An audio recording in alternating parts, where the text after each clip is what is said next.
President Trump and the man he nominated for the Supreme Court, Judge Brett Kavanaugh, have a lot in common: a lively temperament, deep-rooted dislike of the Clintons, and multiple sexual misconduct accusations. But one thing they don't share?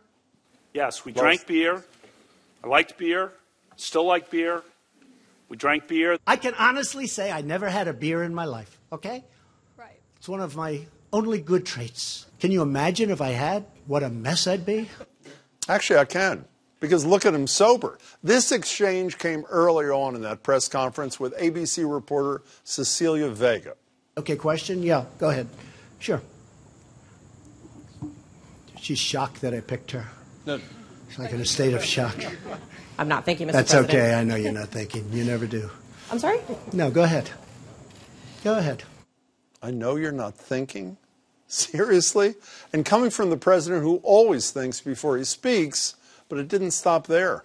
In a tweet this weekend, Mr. President, you said that it's incorrect to say you're limiting the scope of the FBI investigation. What does that have to do with trade? I don't mind answering the question, but, you know, I'd like to do the trade It has to questions, do with the other right? headline in the news, which is the Kavanaugh I know, nomination. but how about talking about trade, and then we'll get to that. We'll do that a little bit later. Do you think the Anybody have a trade? Do you Go think ahead, your trade please. deal?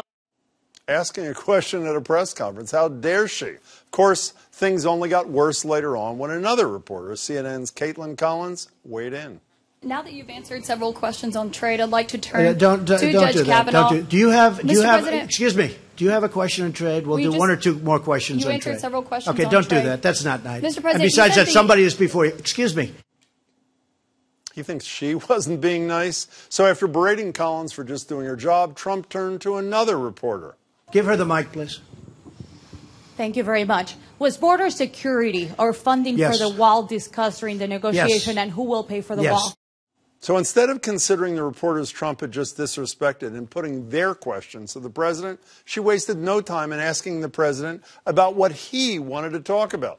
And now Caitlin Collins and Cecilia Vega join a long list of female journalists singled out by Donald Trump, including low IQ, crazy MSNBC host Mika Brzezinski, third-rate NBC reporter Katie Tur, bimbo Megyn Kelly, then at Fox, and crazy, wacky New York Times columnist Maureen Dowd. As long as the president continues to disrespect reporters, often women, who ask questions he doesn't like, it's up to the ones who get handed the mic to hold him accountable.